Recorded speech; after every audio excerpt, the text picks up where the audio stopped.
is Friday, July 19th, 2019. Welcome to Raging Chicken's Out the Coot podcast. This is Kevin Mahoney, editor and founder of Raging Chicken Press. Each week, I usually talk to our Capitol muckraker-in-chief, Chief Sean Kitchen, about the good, the bad, and the ugly in state and national politics, but Sean, the ever-elusive Sean, won't be joining me this week. Hopefully, we'll be back in. He'll be back on the air at some point in the future. Hopefully next week. The summer is can be really tricky. This week I've had quite a week, which I'll get into a little there. But today's show will have a little bit more of a condensed show today. We'll talk a little bit about what's going on in a little bit more focused way.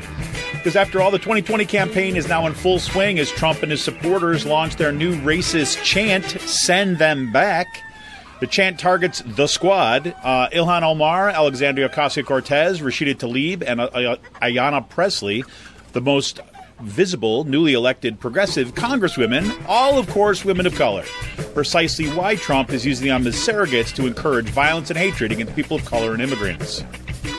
Ilhan Omar is welcomed by constituents back at her home districts following Trump's, fascist rally.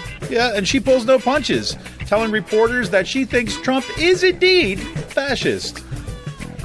The question still remains if the Democratic Party leadership has the capacity to meet Trump's rekindled fascism.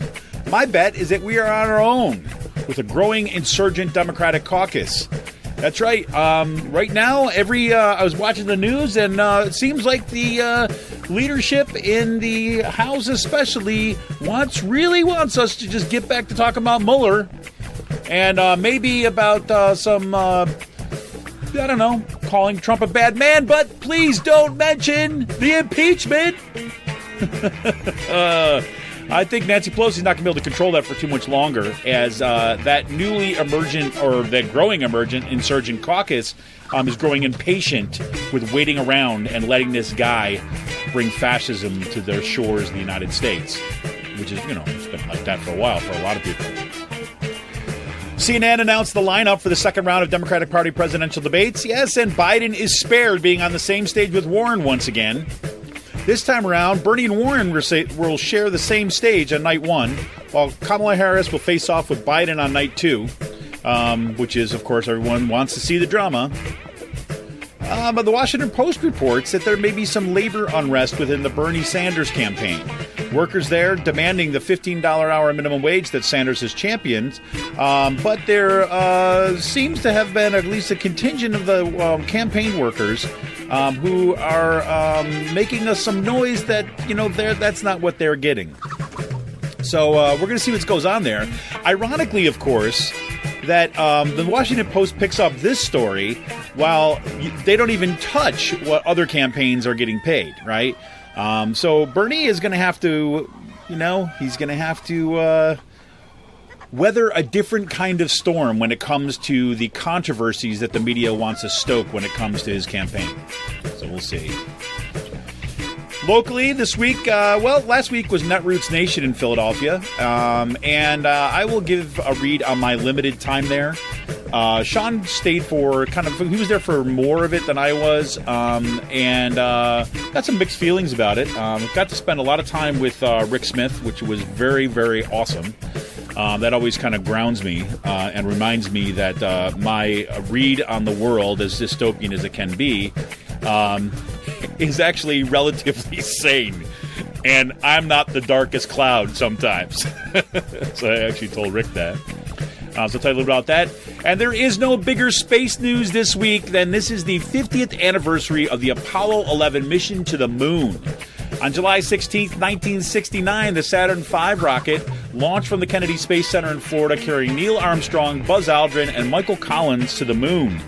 Armstrong and Aldrin, of course, landed on the lunar surface 50 years ago tomorrow, right? That's July 20th. And Collins remained in orbit piloting the command module. All sorts of crazy stuff I could talk about from here, but I'll save a lot of the space news from this week, and I'll just focus on the Apollo 11 mission. But I'll tell you, our galactic capitalists are really ramping up, which I'll start getting into another point. And LEGO did release their new lunar module set to commemorate the historic mission. It's really awesome. Yes, I've got one, and my kids and I will add that to our LEGO Saturn V rocket that my daughter and I built last year. This week in beer news, Free Will be at the Bluegrass and Blueberries Festival at Peddler's Village this Saturday and Sunday from 10 a.m. to 6 p.m. And that, of course, will be as the heat index hits close to 110, 115 this weekend. That's insane. Welcome climate change. But anyways, that festival and Free Will being there will pair well with two new releases they got for tomorrow. There is the festival special, Blueberry Mash, and that is a sour ale brewed with 850 pounds of blueberry puree, vanilla, and milk sugar. That's 7.5 ABV. And then we also have got the Mango Mash. Mango Mash. Sour ale brewed with 850 pounds of mango puree, vanilla, and milk sugar at 7.5 ABV. That adds to their last mash, the Strawberry Mash, which I got to tell you was unfreaking-believably good. So I can't wait to pick up both of those this weekend. Don't miss that. They are available at both locations in their 4-packs. Want to remind everybody, tune in to the Rick Smith Show on Free Speech TV this and every Saturday at 7 p.m. Eastern. You can stream the show live at freespeech.org. You can tune in to the Dish Network, DirecTV, or through the Free Speech TV app on Roku. Make sure you download the Rick Smith Show Daily Podcast on iTunes, Podbean, or wherever you get your podcasts. I want to remind everybody we need a progressive future. We want a progressive future, and not the fascist one, which is kind of brewing once again. We need progressive media. You can help support Pull No Punch's homegrown progressive media today. Become a member of Raging Chicken Press for as little as $5 a month. Simply go to patreon.com/rcpress and choose your membership level. Not ready to become a member? No problem. Just go to ragingchickenpress.org and click on the big blue donate button in the right sidebar. Best way to invest in keeping the media in the movement in the media, is to become a member for those $5 a month by going to patreon.com/rcpress today. Well, there we have it, folks. Like I said, Sean is not here today, so those of you who are bored with the sound of my voice can kind of find another podcast right now. Sean is somewhere out there in the sweltering heat. It's been quite a time, I have to say, the past few weeks. Summer is always, we ran into this last summer too as well. Summer is always tricky when it comes to scheduling our podcasts. One, in part because a lot happens in the month of June and even into July when it comes to the budget and stuff, kind of scandals that brew out in Harrisburg. So a lot of times Sean needs to get to hearings and a bunch of things like this when we're not available. There's also vacations. Sean's birthday is coming up at the end of July. He's got vacations. I had vacations, and so we've missed yet another week of podcasts. So we're kind of like on one, off one. But we've got to figure out how to do that better. I got to tell you, this is for a personal privilege moment here, folks. This is one of the things I've been so frustrated with, but just thinking a lot about the past few days is that what I could do if I could do this full time, and I think it hits me about every time in the summer right now as I'm starting to looking for the fall semester and going back to work. And there's a bit of sadness I got to have. It always comes to there. It also comes every time I go with something like Netroots Nation and I see some of the work that's going on there, and talking to a lot of people that I guess we share a certain kind of frustration with the fact that most of the people that are doing this kind of work are doing it as like your second or third job. You're doing it when you can fit in the time. And there's no other way to kind of deal with it other than things fall through the cracks. I mean, after we've seen a bunch of stuff that's gone on. I mean, one after the Janus decision, a lot of unions basically just circled the wagons around their own members. You kind of expect to a certain degree, but what that meant is that unions basically stopped supporting some of the progressive media outlets that they had been they've been supporting for a while, or at least been one of the people that have been supporting. As the presidential race kicks up, you've got the kind of professional progressives out there who are all focused on campaign mode and are really not all that interested in thinking about building a media infrastructure. And, I went to a couple sessions, and I talked to a bunch of folks who are involved, particularly in progressive media. And one of the things that's pretty much shared is the frustration if you look at what's going on the right. The right just dumps tons and tons of money into building kind of a media infrastructure, building an intellectual infrastructure, and it supports those, even though they know it's going to be a money-losing proposition for years. But on the left, which just strikes me as incredibly ironic, the left seems more wedded to kind of market performance than the right is, which kind of, you start to see some of this when you do this work. You do this kind of progressive media work, you do a blog, you do a podcast, and when you start to talk to people about funding, one of the first things you start to hear, especially people who kind of represent kind of pockets or piles of funds, if you will, kind of the donor class on the left, which is kind of a funny thing, but it's true. One of the first things you hear almost immediately is like, well, is this going to be kind of sustainable? Will it be kind of like money making, or you're asking us to kind of invest in something when we're going to have to keep on supporting it year after year? It's not going to be able to stand on its own immediately, and that you take that, and it's really a market mentality. It's almost like a Wall Street mentality that a lot of the progressive left have when it comes to investing in kind of a media infrastructure or intellectual infrastructure. It's this idea that if you're going to put something in, they want a return on their investment, like in the short run. While as the right wing, what they decide to do is they invest for the long haul. Right, they understand kind of cultural shifts and cultural politics and long-term kind of ways of kind of shifting the discourse and moving our political and economic and cultural lives kind of to the right. It was going to take a long, long time, and so they invest for that long haul. And I know that people will say that yes, the right has got more money. They can just do all this stuff. And, and there's truth to that. But it's also truth that there's a lot of folks who are people like me, right? I mean, I am, a tenured faculty member at a state university. I'm a union member. I have a good contract, right? And, I make a good income. Right? No, I'm not in the, my income doesn't put me into the, the elite of all elites, but I do have disposable income that I can choose to invest, right? And I do. I mean, not only do I kind of spend a significant chunk of my, of my salary supporting Raging Chicken Press and keeping this show up and running and kind of everything that entails. Because look, when it comes right down to it, Raging Chicken Press is, it's split between, me and the members that have chosen to stay with us, right, and or, to join us rather, and to join us and continue to support us over the years. But a good chunk of it is me.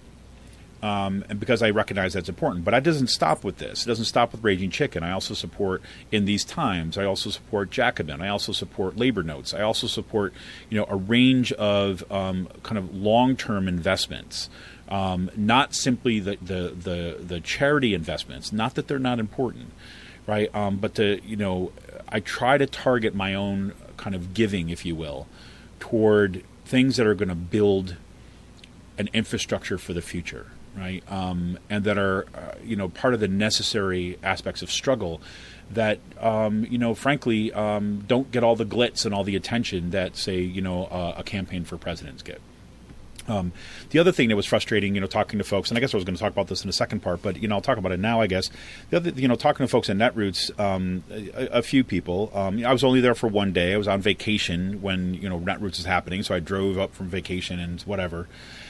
But the other thing is like a frustration, especially by seasoned activists and stuff, a frustration with progressive, kind of like the formalized professional progressives, and a lot of basically just everyday, progressive voters, right? Progressives out there in the world who are not necessarily activists, but we count as progressives. But the focus being so square on the president, right? And not on kind of local politics, right? And that has changed significantly since 2016. I gotta grant that. What we saw happen in 2018 with the kind of the retake of the House, and we saw, the elected most progressive folks, the squad, to Congress. A lot of that that changed in that period of time where people started focusing once again on kind of local politics and organizing and stuff like that, which is great.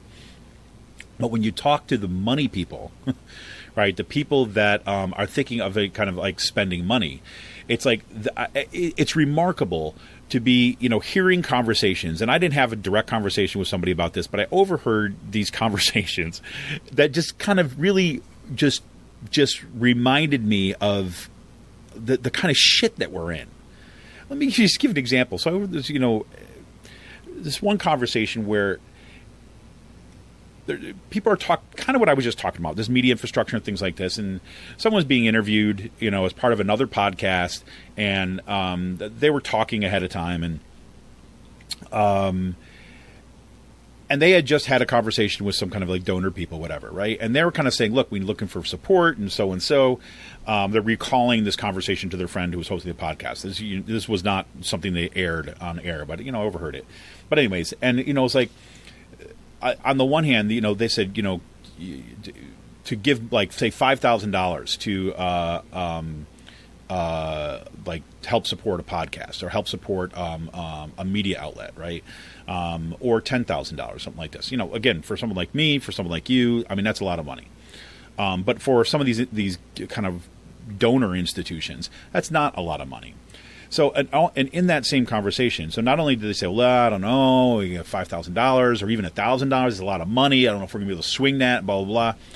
And then in the next breath, probably the next breath, that they're talking about dropping hundreds of thousands of dollars for political candidates at the presidential level, right? Or a TV ad, right, which can run in the several $100,000s and not millions of dollars. So, this happened with, again, I would say within my own union, my own organization is like, I remember the time when they invested in helping support, putting out a media campaign, buying TV spots and things like this. And it was not cheap. And yet at the same time, when there's people looking for kind of support at the grassroots level, the kind of, the wallet is kind of held a little closer to the chest, so to speak, or in the pocket. So, I mean, it's that kind of stuff. And that gets extraordinarily frustrating because, I mean, I don't know about you, but I wouldn't be where I am today if it wasn't for progressive or alternative media. I mean, it's like a lifeline for kind of progressive. It's a lifeline for social movements. It's a lifeline for building social change, and to know it's such an uphill battle to get people who should be seeing this and should be investing in this kind of stuff.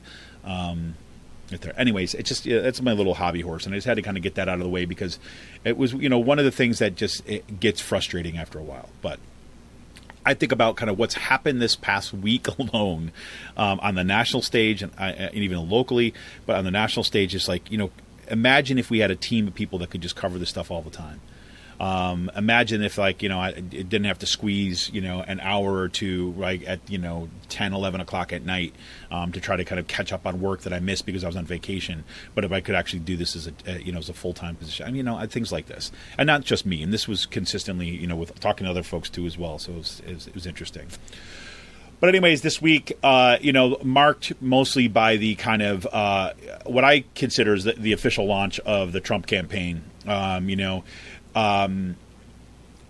got so frustrated also listening to Rachel Maddow this week, last night in particular, when we were kind of talking about that "send them back" chant. And look, I mean, as we know, is one of the big problems with the Rachel Maddow show right now is that she's been so focused, and the show has been so focused on Russia, and the Mueller report that we've missed. I mean, some of the reporting that's on that show over the years has been just absolutely phenomenal. And yes, I mean, for all the kind of Democratic Party, kind of like alliances and things there, and from a very specific perspective, from the kind of liberal left, I get all that stuff. But she and her show had done some great kind of explaining and digging into it. I actually saw that on the show a little bit last night in a couple of her stories. When I was like, yes, you're kind of following and looking at what they're doing. And she was basically digging into some of the stuff that, it's her watch what they do, not what they say stuff. And looking at what was happening with some environmental regulations in Arizona and some kind of newly exposed records or reporting, basically showing outright corruption by the Trump administration in kind of and kind of a giving back to major donors for the campaign through kind of removal of regulations that will allow them to build this town in Arizona where there's no water. I mean, it's like a whole bunch of stuff like that. But watch that show; it's really good, and that's I think where her show and Rachel Maddow, for that matter, is at her best. But in her coverage of, for example, the Trump rally, where, that's got all the press this week, where all his supporters, he's talking about Ilhan Omar, and is basically using, again, he's been outright attacking her in the most racist ways possible, and Alexandria Ocasio-Cortez and Rashida Talib and Ayanna Pressley saying that they should go back to where they came from, whatever. And her crowd, or his crowd, at that rally, when he brings up Ilhan Omar, and he's about to deliver the line about things, that anti-Semitic stuff she said about Israel, right, whatever, which is bullshit to begin with, but whatever, we know the line, and the crowd starts chanting, "Send them back, which is echoing the tweets that he made earlier in the week, right?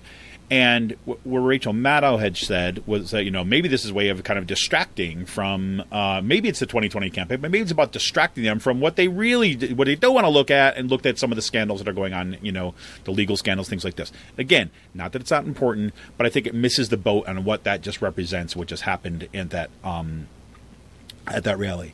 The fact that the crowd was chanting, "Send them back," picking up on something that he said, and that he let them chant that for 13 seconds, right? And if you've watched the video and you hear the chants, from my perspective, I don't think he fully expected that.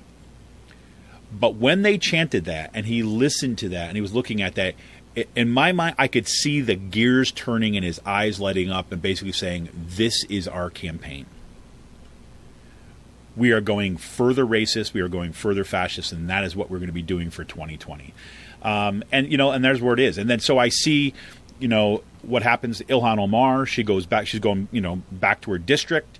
Goes back to her home district, and her constituents welcome her back. "Welcome back, Ilhan. Welcome back, Ilhan." Right? And it was an amazing scene. A bunch of, again, like Unite Here was there, a bunch of other labor organizers were there, a bunch of unions were there, in addition to other constituents, came to welcome her back, right? And that's exactly what it's going to take. But anyways, and she basically pulls no punches and comes and says, "Look, yeah, I think Trump is fascist," right? And she knows where it goes. So she knows what has to happen. She knows that we have to fight this back. Meanwhile, the kind of liberal media, right, and when I mean liberal media, I'm not using it in the way that Fox News uses it. I'm talking about like MSNBC and folks like this who are commenting on this stuff. They basically they keep on rehearsing this question. And I've seen this everywhere, for not even just liberal media, but I've seen it on CNN. I've seen it a range of other shows where there's this kind of like concerned hand-wringing of like, well, if Trump wants to do this, aren't we enabling him by responding to it? And it's like, that to me is a perfect example of what has frustrated me about academe, to be honest with you. Over the years, this past several years, since about 2011 or so, I've grown increasingly impatient with this kind of abstract thinking. Right? This kind of, we're going to play out kind of logical models of what could happen at the discursive level. If he's saying this, then they're saying that that's what they want. And it's kind of like removed from the reality of what the hell's going on. This is not simply a messaging game. The fact that the crowd does this, the crowd says "send them back," tells you that they are ready for violence.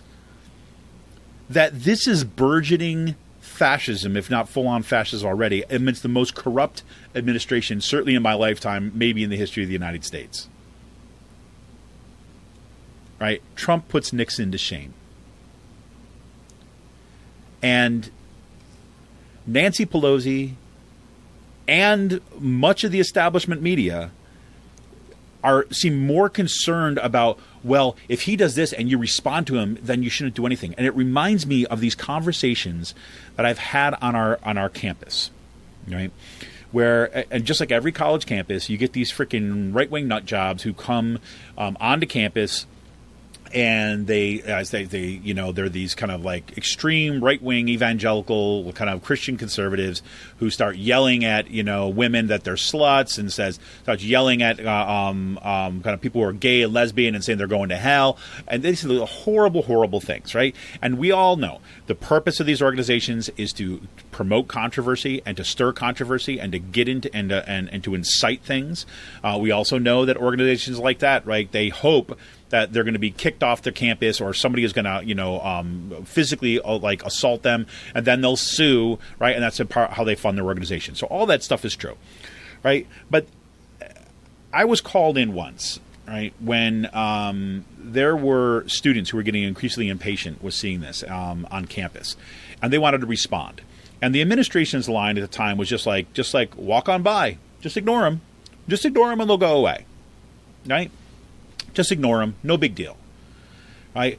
And because I had been doing a lot of work with student activists at the time, I got called in from it was the dean of students at that time, and a couple faculty members, and they basically wanted me to encourage students to just walk on by, to just ignore them. That's the best thing that we can do, is just ignore them.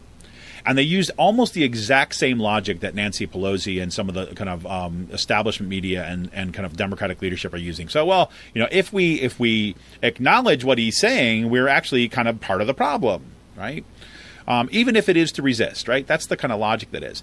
And when I was being asked to do that, I got so freaking mad I can't even tell you. I'm like, you got to be kidding me.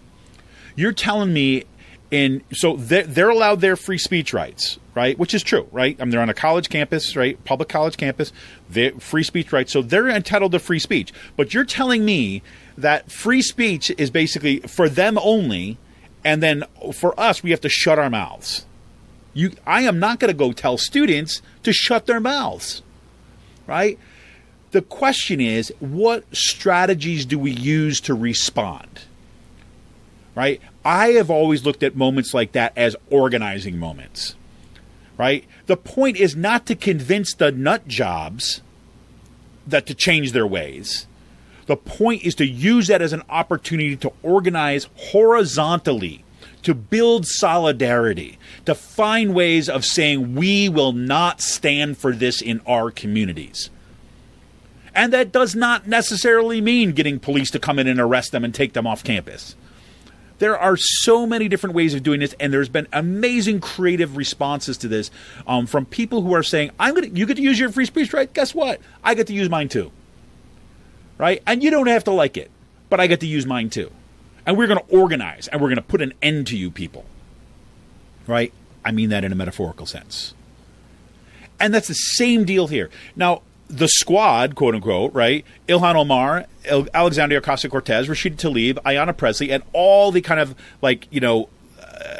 emergent and insurgent Democrats kind of working in solidarity with them. That whole constituent, they get that. You do not let that stand, right? Ignoring the problem has never solved the problem, ever. And it will not now. They did that with Trump. Just ignore it. Laugh him off. Blah, blah. What happened? Now he's the president of the United States. Don't encourage him. Don't talk. Blah, blah, blah. Now he's the president of the United States.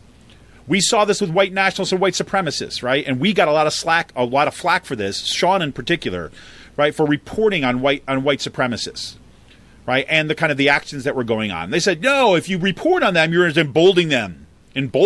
You're encouraging them. You're actually helping them. And you got to be freaking kidding me. These are people who do not recognize the fundamental norms and institutions of our society are right now under attack and are crumbling.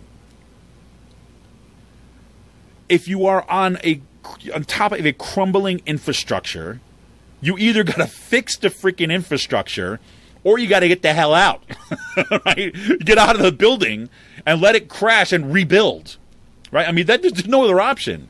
And frankly, the letting it crash and rebuild stuff, we saw what that did in the early 20th century, right? You don't appease fascists, period. Haven't we learned that? You don't just ignore them and act politely and think that that is going to kind of solve the problem. It is not. I had a piece published recently in a book, and one of the things I was so frustrated. This I was talking about. I was actually talking a lot about what was going on in the Obama administration and what the insurgent right, but also and kind of led up to the beginning of the Trump administration. But one of the things I said, the Democratic Party, especially their leadership, and many, frankly, progressives and liberals that I work with, right. They have the same logic. Well, we have to get, we have to act politely again and just kind of just uphold this and not realizing that the whole freaking infrastructure is crumbling. And I said, it's like showing up to a knife fight or a gunfight, not with a knife, but with thank you cards. And say we're going to kill them with kindness. That is a logic of Hallmark, not of political movements, folks. So anyways. So, I thank God right now, seriously, for the squad, right? Thank God for Ilhan Omar, Alexandria Ocasio-Cortez, Rashida Talib, Ayanna Pressley, and all those progressives that have been kind of like voices in the wilderness in Congress forever. Thank God for the DSA. Thank God for Indivisible. Thank God for the Women's March. Thank God for the people who have been like on the front lines of Black Lives Matter, right? Thank God for the movements, for the political movements, for the grassroots movements, because they are the only thing that is saving us at this point. We have an incompetent Democratic Party leadership who does not understand what social struggle and political struggle means, and they certainly don't appear equipped to resist kind of growing fascism. So we shall see. We shall see. But, we're going to see a little bit more of this coming up. The CNN just announced last night that they did like a lottery-style drawing. I don't know if people watched it. I was like freaking geeky enough to actually watch the drawings. Biden, once again, is spared being on the same stage with Elizabeth Warren, as I said kind of at the onset. And let me pull this up right here. So I'll give you the lineup if you haven't seen already. So on Tuesday, July 30th, it's going to be Bernie Sanders, Elizabeth Warren, Pete Buttigieg, right? Beto O'Rourke, Amy Klobuchar, Marianne Williamson, John Delaney, Hickenlooper, former Governor, Colorado Governor Hickenlooper, Ohio's Tim Ryan, and Montana Governor, makes it in this time, Steve Bullock, right? So there you go. On night number 2, it's Biden, Kamala Harris, Cory Booker, Julian Castro, Andrew Yang, Jay Inslee, Tulsi Gabbard, Kirsten Gillibrand, Bill de Blasio, and Senator Michael Bennet from Colorado. So there you have it. That's who we're going to get. I've got mixed feelings about this. I really, really want to see Biden on the stage with Elizabeth Warren, part because that's the conversation that has to happen when it comes to Biden, because they have such a long history, and Biden's been such a scumbag to her, attempting to use her as cultural capital for his own game, just like he tried to do in this campaign. But anyways, so we'll see what happens in this two-night thing. Frankly, I'm really hoping that this is going to be the last of the two-night debates, that this is going to put basically the nail in the coffin a lot of people's presidential campaigns, so basically they can get on with whatever kind of grift that they're going to go on, whether it's books or whatever it might be, that they can go do that stuff. I think we need everybody on the same stage now. My consolation for this is that, look, frankly, a lot of people are still not paying attention. This is going to start to spark some of that attention, but we don't need to see it all on the same stage. My concern, of course, is that with this reporting, like I mentioned about the Bernie Sanders campaign, the labor issues in that campaign, what we're going to start to see is, I think at least, is that we're going to start to see this in establishment press, and we'll probably see it in some of the questioning, is that the focus is going to be on attempting to pit Sanders and Warren against one another. and to do that to the detriment of both their campaigns. That's what I think is probably lining up.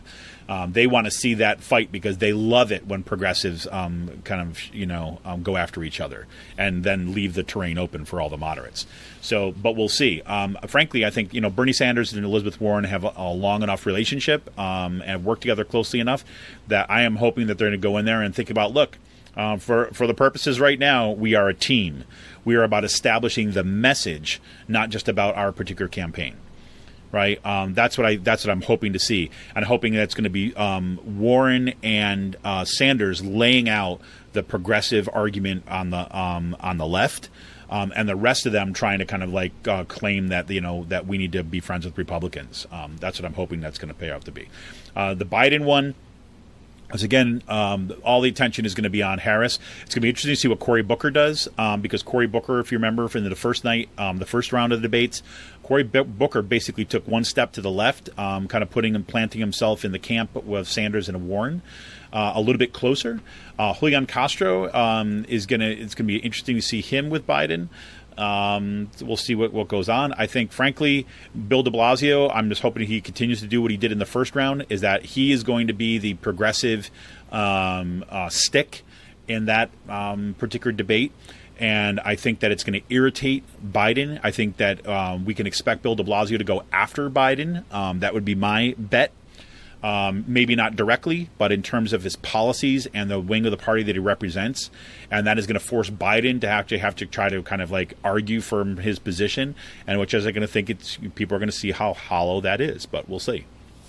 So that's debates that are kind of keyed up, getting ready for that. We'll see what happens. So that's kind of where we are with presidential politics. Well, one of the things that I would encourage everybody to do is that the one voice, at least within the liberal media on MSNBC, Chris Hayes, his show has been increasingly impatient with this Democratic kind of slow walk stuff that's going on. And the fact that, he's watching, as we all are, seeing the institutions crumble and fascism being rekindled. And he's getting pissed off at some of the Democrats, I think, for kind of pretending that that's not really what's going on. His kind of opening monologue last night was fantastic. I would encourage you to all check it out. I was hoping to be able to kind of read a little bit from the transcript, but they don't have the transcript posted yet. But it was excellent, and it really captures some of my own frustrations. When Jerry Nadler was also on the show last night, on Chris Hayes' show, and Hayes basically said, do you realize what's going on here? And Nadler's go, well, yes, of course, we got to do this. We have no choice, which just drives me nuts. What drove me nuts on both of those shows, though, Chris Hayes and Rachel Maddow last night, was that with all their guests coming on, Maddow had Amy Klobuchar, and tried not to nod off, but Maddow refused to bring up the question of impeachment, as Hayes didn't actually kind of grill him on impeachment. So again, these are the limits, but still, it was a really good, I think, moment. The other thing I want to kind of give some shout outs to is Netroots is something that how do I put this? We went to Sean and I went to Providence, the Netroots Nation in Providence. 6 years ago, something like 7 years ago, maybe, and it was amazing. Right, it was an amazing experience, and it was lively, and it was full of kind of passion. It was engaged. It was great, and I haven't been back since. I wanted to go a couple times, but it's it's just timing and cost and things like this. And so this time was first time we're back. And one of the things that Rick actually said this to me. He said you go to CPAC. Rick Smith says you go to CPAC. Right, that is the Conservative Political Action Conference. Right, you go to CPAC, and there's tons of energy. A lot of it is crazy energy, right? But there's tons of energy. People are smiling, they're laughing, they're kind of engaged. They're kind of the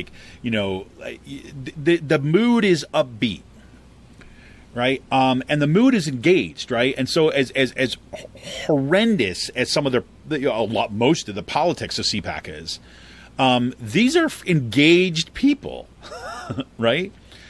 And Netroots is kind of one of the few spaces on the left that's kind of like that, And I think, Netroots got established. It used to be the Daily Kos, the annual Kos.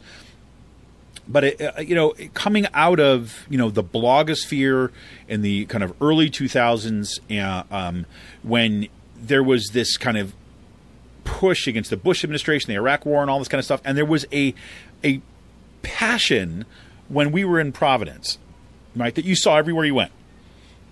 I didn't see that in Philadelphia.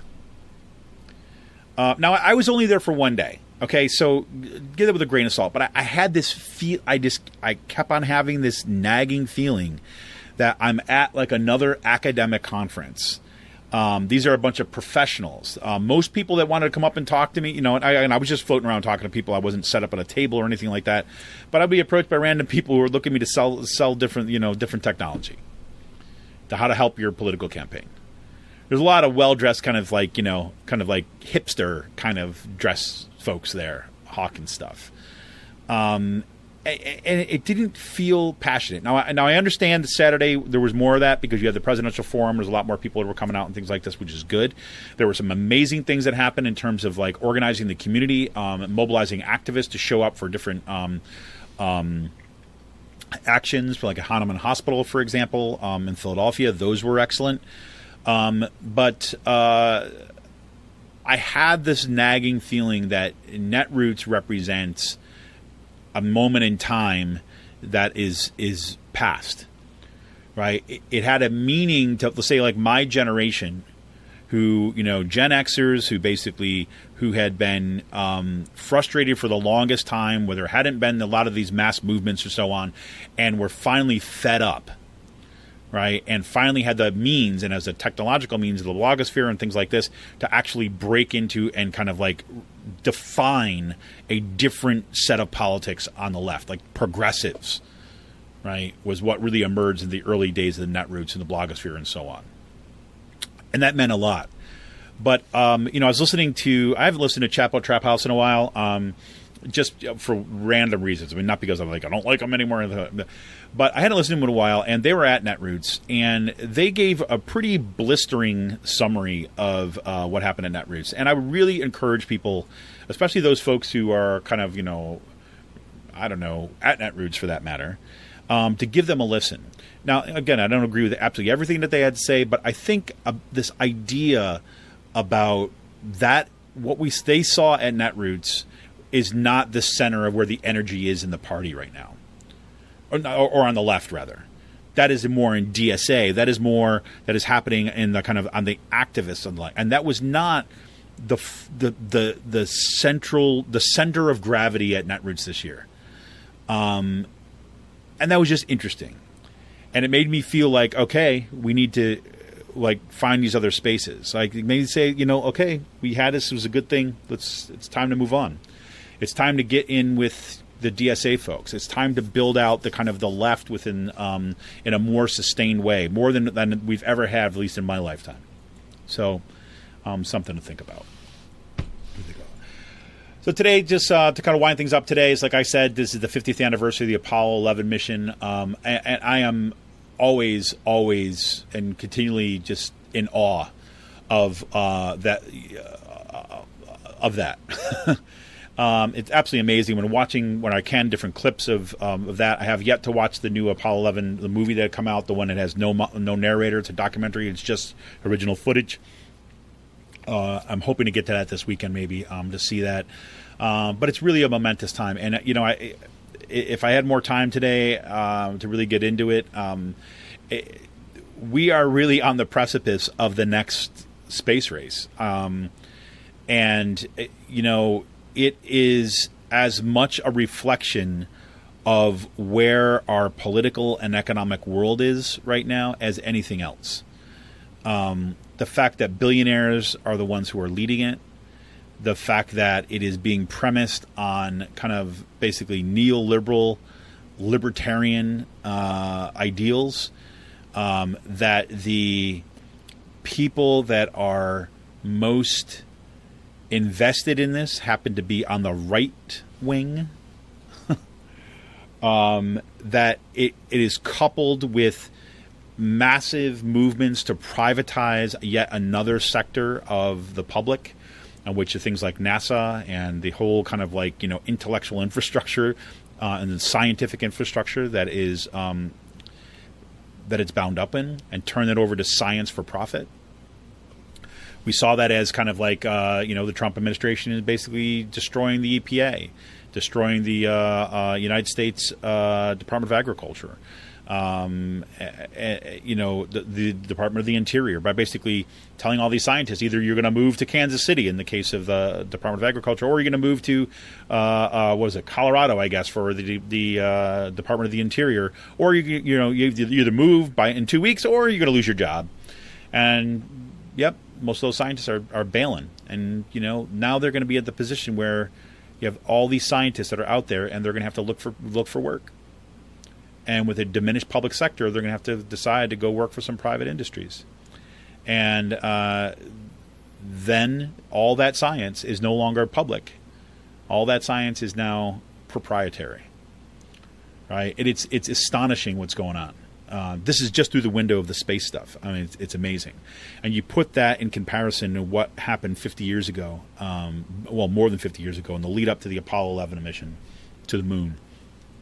And that was as reflective of our politics, our culture, economics than any other time. And yes, it was all embedded in the Cold War and all that kind of stuff, which is only just kind of underscores my point. But good news in all this too, as well.